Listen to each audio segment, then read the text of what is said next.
Bismillahirrahmanirrahim. Assalamualaikum warahmatullahi wabarakatuh. Uh, InsyaAllah hari ini kita akan sambung perbincangan kita tentang al-adab wan-nusus. InsyaAllah hari ini kita akan masuk pada teks yang pertama, dan teks yang kita pilih insyaAllah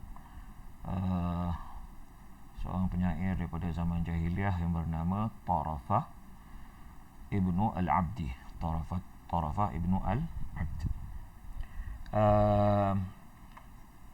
Sebelum kita bincangkan tentang Tarafah dan petikan syairnya yang kita pilih, saya ingatkan sekali lagi, kita pada dalam perbincangan ni kita akan cuba gunakan buku Al-Adab wan-Nusus. Okey, buku Al-Adab wan-Nusus li ghairi natiqina biha ataupun Al-Adab wan-Nusus li ghairi natiqina bil arabiyyati. Buku ni digunakan di Jami'ah Al-Malik Saud. Kenapa kita pilih buku ni? Kerana buku ni agak mudah dan buku ni memang ditulis ataupun buku ni memang dihasilkan untuk mereka yang bukan bertutur bahasa Arab. Maksudnya mereka bukan daripada kalangan penutur asal bahasa Arab. Macam kita orang Melayu ataupun orang Malaysia, kita menggunakan bahasa Arab ni sebagai bahasa yang bukan bahasa asal kita lah. Okay. Sebab tu kita gunakan buku ni. Begitu juga saya ingin sebutkan di sini kenapa kita, apa relevannya pengajian Al-Adab wan-Nusus, dan apa relevannya kita ambil syair, contohnya syair pada zaman jahiliah. Nanti kita akan jumpa syair pada zaman Bani Umayyah, zaman Umawi, Abbasiyah dan sebagainya. Apa dia punya tujuannya? Okey, sebenarnya apabila kita belajar adab wan-nusus ni, dia ada beberapa tujuan. Yang pertamanya, apabila kita belajar syair ataupun kita belajar an-nathar, kerana adab wan-nusus ni kita akan belajar dua, syair dan nathar. Antara sebabnya, yang pertama ialah untuk at-tamkin al-lughawi. Dia menguatkan kebolehan berbahasa kita. Sebab bila kita baca syair ataupun kita baca nathar ni, contohnya syair jahiliah, syair zaman Khulafa' ar-Rashidun contohnya, ataupun asr nubuwah, zaman Bani Umayyah, kita membaca teks yang asal, yang ditulis ataupun yang dihasilkan oleh mereka yang hidup pada kurun-kurun yang awal. Macam Tarafah bin al-Abd ni, dia lahir ataupun dia hidup sebelum Rasulullah lahir. Dia hidup sebelum dia meninggal 2 tahun sebelum kelahiran Rasulullah. Jadi bahasa yang digunakan adalah bahasa yang asal. Jadi bila kita mempelajari bahasa, mempelajari teks yang dihasilkan oleh mereka ni, dia akan dapat menguatkan bahasa kita. Okay. Yang keduanya untuk at-tazwid al-thaqafi. At-tazwid al-thaqafi, untuk kita memahami, untuk menambah pengetahuan kita tentang kebudayaan, tentang kehidupan orang Arab. Sebab kita nak belajar bahasa, kita kena tahu thaqafah, kehidupan dia macam mana, kebudayaan dia bagaimana mereka menjalani kehidupan seharian. Itu dapat membantu kita dalam memahami teks, kita dapat memahami Arab tu sendiri, sama ada bahasanya atau bangsanya. Yang ketiganya al-ittisal bil kitabi al-arabi. Kita dapat berhubung, berinteraksi dengan buku ataupun kitab-kitab Arab. Bila kita baca teks ataupun syair ataupun khutbah ni, ataupun syair ataupun nathar ni, kita baca daripada bukunya yang asal. Maksudnya teks tu lah. Sementara buku yang kita gunakan ni buku yang baru ditulis, cumanya dia menceritakan tentang teks yang asal. Jadi kita dapat manfaat daripada teks yang asal. Seterusnya, tanmiyatuha satitadzawuq. Dia mengembangkan kita punya ketajaman tadzawuq ni. Dia apa nak panggil bahasa Melayu, cita rasa, ataupun macam mana kita nak menyelami bahasa itu, menyelami bahasa itu secara mendalam. Kita boleh rasakan dia punya tadzawuq bil lughati al arabiyyati tu. Okey. Itulah lebih kurang dia punya mukaddimah dia tentang kenapa kita perlu belajar al-adab wan nusus, ataupun nusus al-adabiyah dalam konteks kita lah. Okey, kemudian kenapa kita perlu belajar teks-teks yang lama, teks-teks yang dah agak orang kata macam Tarfahul Ab ni dia lahir sebelum zaman Rasulullah, agak lama. Kenapa perlu kita belajar? Itu antara sebabnya. Okey, seterusnya kita pergi kepada Tarfahul Ab. Tarfahul Ab ini, Tarafah Ibnu Al-Ab ini ialah penyair zaman jahiliah seperti yang saya sebut di awal kuliah kita tadi. Apabila kita sebut zaman jahiliah, kalau dalam konteks pembelajaran kita, al-adab wan nusus ni ataupun dia merujuk kepada lebih kurang lah 150 tahun sebelum kemunculan Islam. Maknanya sebelum kelahiran Rasulullah tu, bukan 110 tahun sebelum kelahiran Rasulullah. Itu adalah tempoh yang dikatakan sebagai zaman jahiliah. Saya sebut ni dalam konteks adab lah. Okey, perbincangan kita dalam perbincangan kesusastraan Arab ni. Kenapa kita memilih 150 tahun sebelum kelahiran kemunculan Islam? Kerana kita beranggapan bahawa pada zaman tersebut bahasa yang digunakan adalah telah mencapai orang kata tahap yang tertentu, yang mana ianya boleh dijadikan sandaran lah. Sebab sebelum daripada tu, sebab bahasa Arab ni dia banyak dia punya lahajat, banyak dia punya dia punya cabang dia. Jadi bagaimanapun bila kita ambil 150 tahun tu, kita beranggapan bahawa bahasa yang digunakan sama dah dengan apa yang ada di dalam Al-Quran. Okey. Baiklah, itu tentang al-asr al-jahili. Jadi tempohnya 150 tahun sebelum kelahiran atau kemunculan Islam. Dia banyak sebab-sebab yang lain, tapi yang saya sebut salah satunya lah. Okey, kemudian kalau zaman jahiliah ni sebenarnya kita lihat, kalau kita nak lihat mereka ni, kehidupan mereka pada masa tersebut, pada zaman jahiliah, dari sudut kemasyarakatannya, Arab pada zaman tersebut dia sebenarnya terbahagi kepada dua. Sama ada Arab, kita panggil Arab Badiah, dan yang keduanya Al-Hadari. Al-Hadari, Ahlul Hadar dengan Ahlul Badiah. Kemudian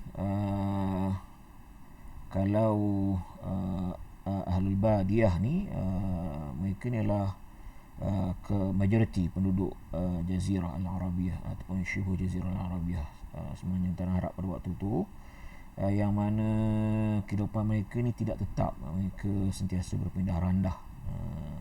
Kita dalam istilah lain kita panggil orang Badui lah, sebagai biasa kita sebut. Mereka ni berpindah randah.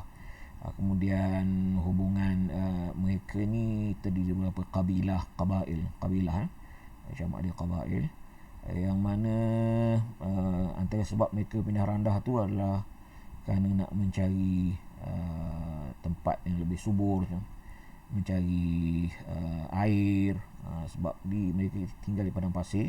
Mereka memelihara binatang ternakan yang perlu kepada tempat yang subur, yang ada tumbuhan untuk makanan dan air. Jadi kadang-kadang dalam berebut tempat dia tadi, berlakunya peperangan dan sebagainya. Okey. Itu ahlul badiah. Dan ada sebahagian daripada mereka yang kita sebut ahlul hadari. Mereka ni tinggal di penempatan yang tetap lah. Contohnya macam di Makkah, contohnya macam di Yathrib, Taif. Ada penempatan yang boleh kita katakan macam bandar lah begitu. Mereka ni tinggal di tempat yang tetap. Okey, itu secara umum lah. Ada ahlul badiah, ada ahlul hadar. Untuk perinciannya kena baca, kita kena baca sendirilah. Kemudian Arab ni pula dari segi sikap mereka, walaupun pada zaman jahiliah ada beberapa sifat yang boleh dipuji. Contohnya macam as-sidq wal wafa. Mereka ni ada sebahagiannya orang kata apa, sangat berpegang pada janji. Okey. Kemudian bukan orang yang sangat tegas, orang yang cakap benar, tidak menipu, kemudian berani, pemurah dan sebagainya. Ada sebahagiannya pula mereka ni bersifat yang dengan sifat yang tidak baik. Contohnya macam sikap asabiyah mereka pada kabilah mereka. Kemudian ada perangai-perangai lain, contohnya macam minum arak, berjudi dan sebagainya. Okey. Jadi Arab ni sebelum datang Islam ataupun zaman jahiliah ni memang kehidupan mereka kehidupan yang pelbagai. Okey, walaupun mereka terkenal sikap pemurah, tapi pada waktu yang sama mereka juga terkenal dengan sangat asabiah dengan puak mereka. Contohnya sanggup berperang, kerana kecil saja mereka sanggup menumpahkan darah. Okey, itu lebih kuranglah tentang latar belakang kehidupan pada zaman jahiliah. Satu lagi dari sudut agamanya, mereka ni ada pelbagai kepercayaan. Ada yang beragama Majusi, ada beragama Nasrani, Kristian. Ada sebahagian kecil yang beragama Yahudi, tapi majoriti mereka agamanya ialah Al-Wathani, iaitu menyembah berhala. Okey, kita terus pergi kepada Tarafah ibnu Al-Abdi. Tarafah tu ibnu Al-Abdi.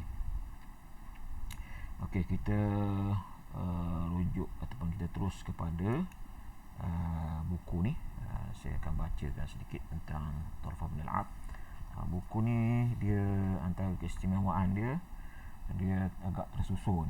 Dia awal ni kalau kita tengok,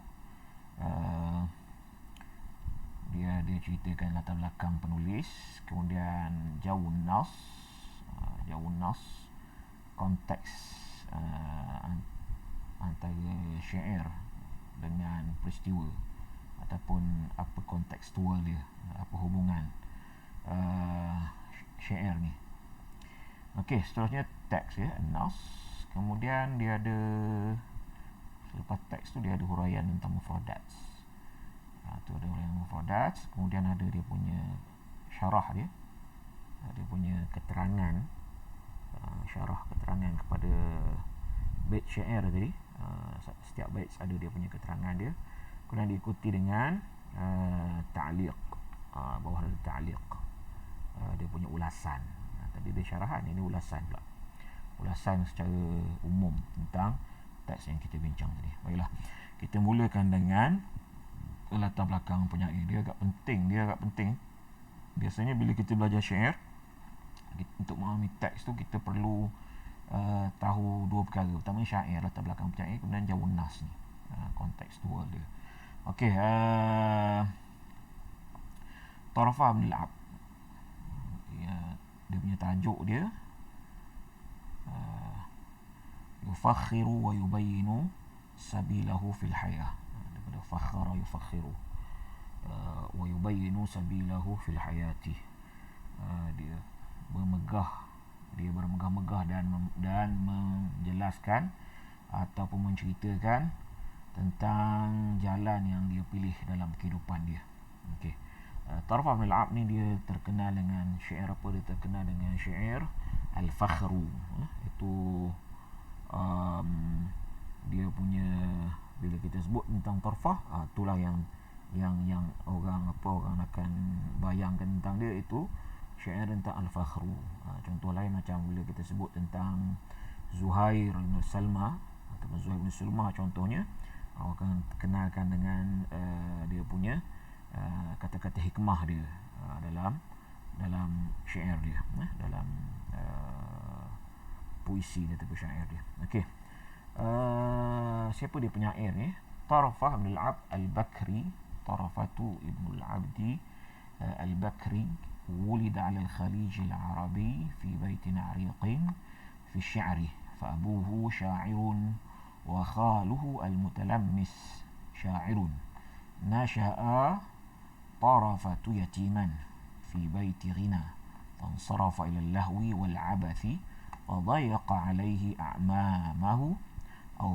عليه أعمامه فعد ذلك ظلما، وامتلأ شعره بالشكوى الأقارب.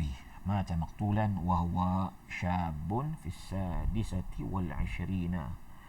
Okey, apa dia yang diceritakan sini? Tarfah ibnu al-Abdi al-Bakri. Ini nama dia. Tarfah. Nama dia Tarfah ibnu al-Abdi al-Bakri. Ni dia punya kabilah dia. Dia daripada kabilah Bakar, Bani Bakar. Bakar bin Wa'il.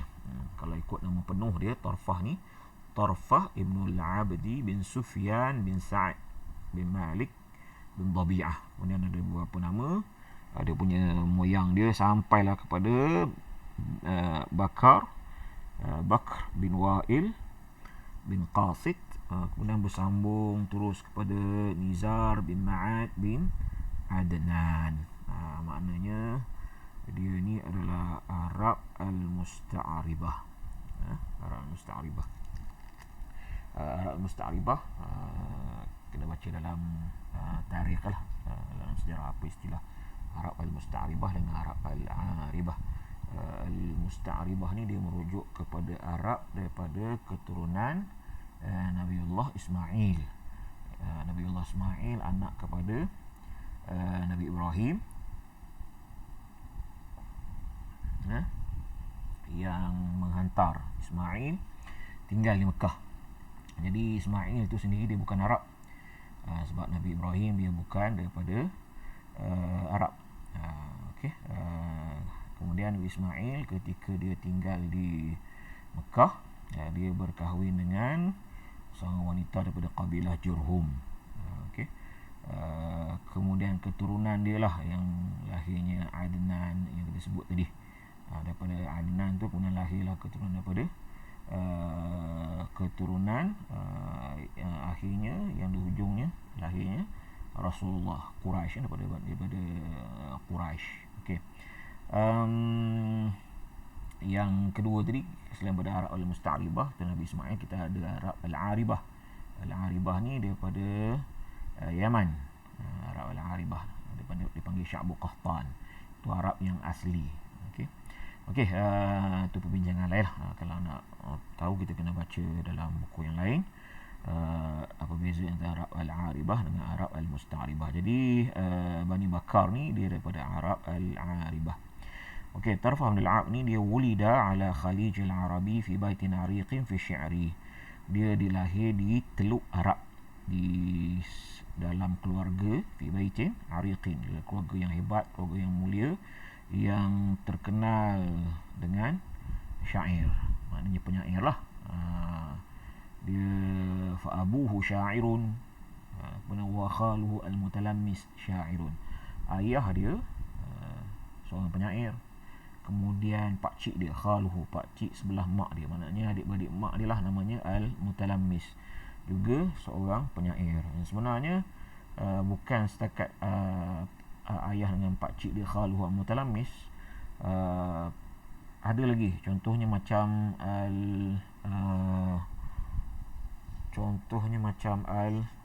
al-Muraqqish, al-Muraqqish al-Akbar, al-Muraqqish al-Asghar. Itu semua daripada keluarga dia. Al-Muraqqish al-Asghar bin Harmalah bin Sa'ad, dia Tarfah bin al-Abd bin Sufyan bin Sa'ad. Kemudian Al-Muraqqish Al-Akbar bin Sa'ad bin Malik bin Dhabi'ah, maknanya dia keluarga ni memang keluarga penyair. Jadi bukan dia sahaja penyair, keluarga dia juga adalah keluarga penyair. Itulah keistimewaan Tarfah Ibnu Al-Abd. Tarfah Ibnu Al-Abd. Okey. Itu disebut di sini dia fi baitin ariqin fi syi'ri.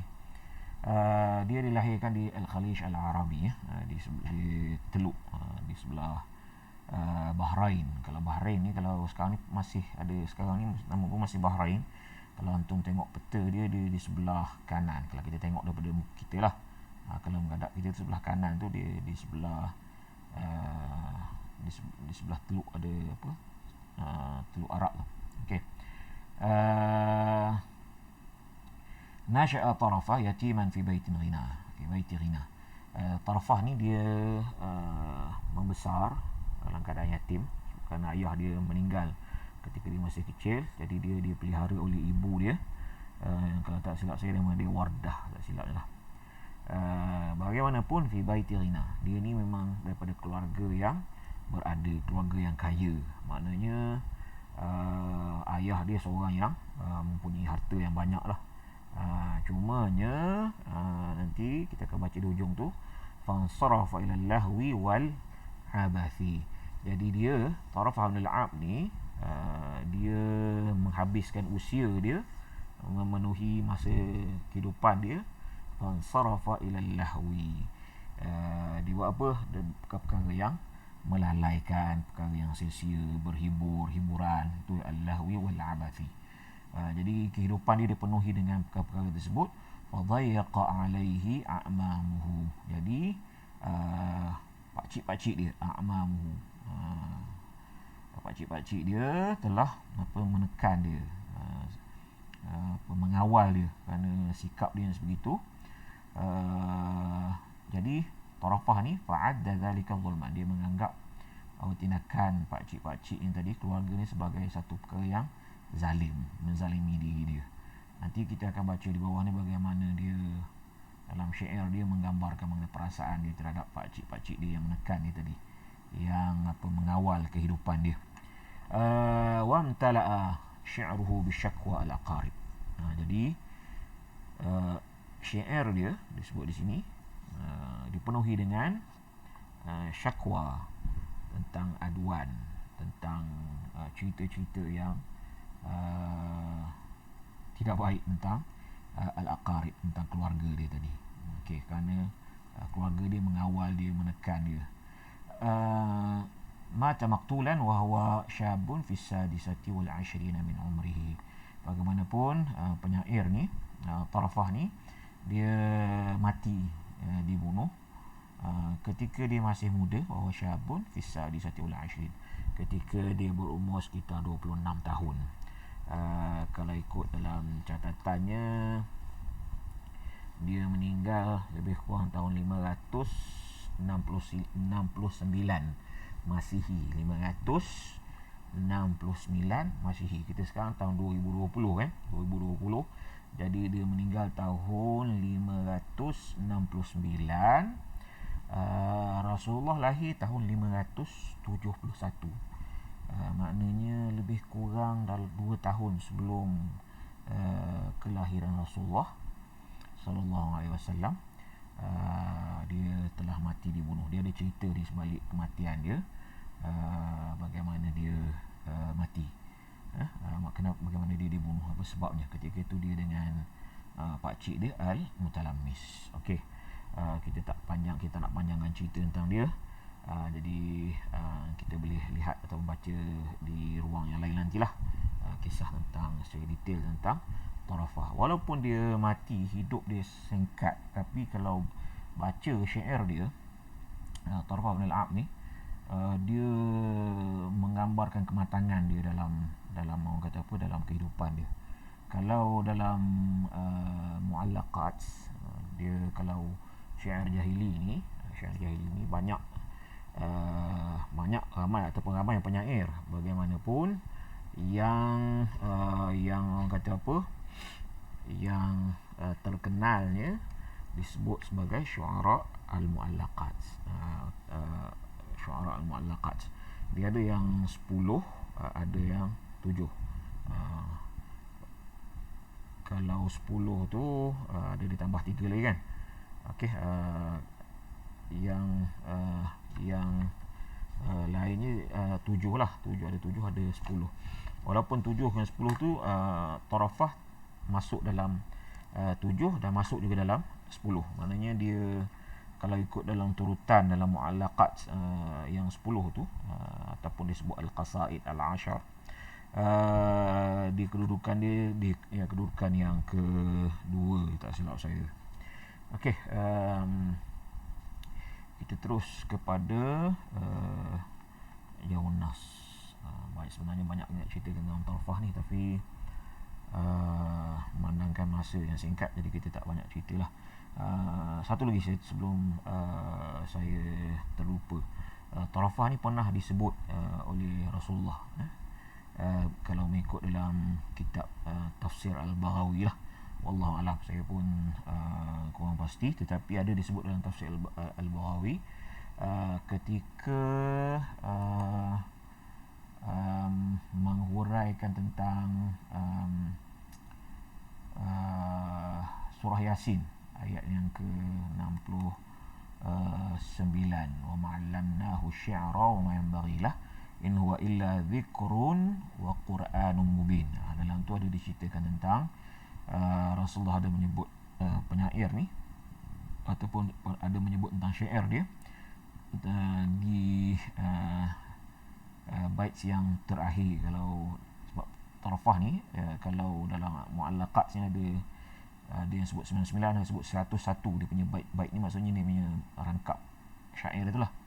Ada disebut oleh Rasulullah tentang syair yang dalam mu'allaqat tu, satu bdilakal ayyamu ma kunta jahilan wa ya'tika bil akhbari ma lam tuzawwidi wa ya'tika bil akhbari ma lam tabi' lahu batatan wa lam tadrib lahu waqta maw'idi. Tapi yang diulas atau disebut situ dalam tafsir Al-Baghawi itu, satu bdilakal ayyamu ma kunta jahilan wa ya'tika bil akhbari ma lam tuzawwid. Okey, boleh buka dalam tafsir Al-Baghawi,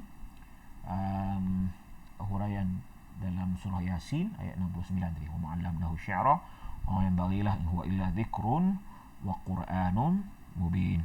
Okey, kita teruskan Jaumun Nas. Okey, Nas juz'un min mu'allaqatihi allati balaghat akthar min 100 bait. Teks ni yang kita pilih ni, Nas, kita dimasukkan teks lah, satu juzuk ataupun satu bahagian daripada mu'allaqat Taraf al-Mil'ab. Saya sebut tadi mu'allaqat ni sebenarnya dia himpunan daripada penyair-penyair yang terkenal pada zaman jahiliyah. Ada yang letak 7 penyair, ada letak 10. Sebab dinamakan dan sebagainya kita bincang kemudian lah. Sekarang kita nak lihat pada tarafah dulu. Jadi dalam mu'allaqat ada disebut syair ni, okey, yang mana jumlah semua syair ni lebih daripada 100 bait. Balaghat akthar min 100 bait. Dalam apa yang saya lihat ada yang 102 bait lebih kurang, mungkin ada lebih sikit atau kurang sikit lah. Okey, wa tanawalat aghradan mutaaddidah. Dalam mu'allaqat sendiri 100 bait ni dia menyentuh pelbagai aghrad, berbagai tajuk lah. Faqad bada'aha bil wuquf 'ala al-atlal wa intaqala ila wasfi naqatihi thumma akhadha yatahaddatsu an nafsihi. Okey, dia ini konten ataupun isi dalam bait syair yang 100 yang tadi. Apa yang diceritakan, dia bermula kurang bait 1 hingga 10 lebih kurang begitu. Pertamanya dia cerita tentang al-wuquf 'alal atlal. Dia memulakan dia punya syair dia yang 100 ni dengan al-wuquf 'alal atlal. Ini mengenang kisah-kisah silam, kisah-kisah lampau. Li khawlat atlalun bi buraqati thahmadi. Itu dia punya permulaan bait ni. Dia menceritakan tentang kenangan dia bersama kekasih dia yang bernama Khawlah. Okey, itu dia punya muqaddimah dia. Li khawlat atlalun bi buraqati thahmadi taluhu kabaqiyal washmi fi zahiril yadi. Okey, dia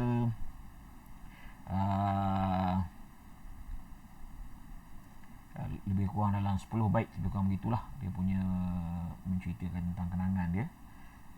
Kemudian al-wuquf ala atlal tadi lah, kemudian wantaqala ila wasfi naqatihi, bait yang ke-11 lebih kurang begitu, dia mula ceritakan tentang wasfun naqah, dia menggambarkan tentang unta dia, unta kepunyaan Tarafah tadi lah. Kalau kita baca dia punya perincian tentang unta dia tu memang orang kata apa, detail lah. Dia cerita tentang matanya, kakinya, tentang alisnya, tentang mulutnya. Memang sedetail-detailnya dia menceritakan tentang dia punya unta dia. Cerita tentang dia punya kepala, jumatun mithlul alati ka'annama wa'al multaqa minha ila harfi mibradi. Ada cerita tentang matanya, wa'ainani kalmawiyataini istakannata bikahfaihi jajai sakharatin qalti mauridi, dan macam-macam lagi. Kemudian bermula pada bait 40 atau 41. Okey, panjang tu, daripada mana dekat 30 bait dia cerita tentang unta dia. Kemudian bait 41 dia bermula cerita tentang diri dia. Cerita tentang diri dia, kebanggaan tentang diri dia, macam mana sikap dia dalam kehidupan, dia cerita tentang peperangan dan sebagainya, keberanian dia, pemurahan dia dan sebagainya. Okey, sehinggalah ke penghujung. Di samping itu diselitkan juga dengan kata-kata hikmah. Itu yang kita ambil hari ini. Kita ambil cerita tentang diri dia. Jadi saya sebut tadi, kalau dalam Jawun Nas ni, dia ada bada'ah bil wuquf al-atlal, kemudian taqala ila wasfi naqatihi, mula dengan cerita tentang wuquf al-atlal, cerita tentang kenangan-kenangan lama dia bersama kekasih dia. Kemudian wantaqala ila wasfi naqatihi, kemudian dia ceritakan juga dalam bait yang ke-11 hingga ke-40 atau 39, cerita tentang unta dia. Dan start pada bait 40 41 hingga akhirnya bercerita akhadha yatahaddatsu an nafsihi, dia mula menceritakan tentang diri dia. Fa wasafa hubbahu lillahwi wal harbi wattihadi ashiratihi lahu. Cerita tentang apa tu? Cerita tentang cinta dia, tentang al-lahu, tentang perkara-perkara yang keseronokan yang dia buat, kemudian tentang peperangan. Dulu kebanyakan penyair dia akan sebut tentang peperangan, tentang keberanian dalam peperangan. Wattihadi ashiratihi lahu, diceritakan juga tentang penindasan, tentang tekanan keluarga dia kepadanya. Ashirah ni dia keluarga lah, usrah, ashirah ataupun usrah. Arab ni kalau sekarang pun masih ada setengahnya gunakan perkataan ashirah, maksudnya keluarga dia lah. Kalau kaum tu besar sangat, ashirah ni mungkin keluarga dia yang terdekat. Okey, kenapa? Li'annahu la yahrisu 'ala al-hayati kama yahrisuna 'alaiha. Kenapa keluarga dia tekan dia? Kerana dia tidak mengambil berat tentang kehidupan dia seperti mana keluarga ni mengambil berat tentang kehidupan. Maknanya dia ni tarfah ni, dia orang muda, darah muda, macam-macam dia punya yang dia lakukan. Kemudian dia orang kata apa, tak ada, kalau orang kata sebut tak cara lah, bukan gitu. Dia buat ikut dia nak je. Jadi keluarga dia tekan dia, keluarga dia tak suka dia buat perkara begitu. Dia kawal dia punya kewangan, supaya apa, dia tak menghabiskan wang dia dalam buat perkara-perkara yang tidak baik gitu. Okey, wal abiyat al mukhtarah, bait syair yang kita pilih ni, yufakhiru fiha bi nafsihi wa yubayyinu sabilahu fil hayati. Bait yang kita pilih ni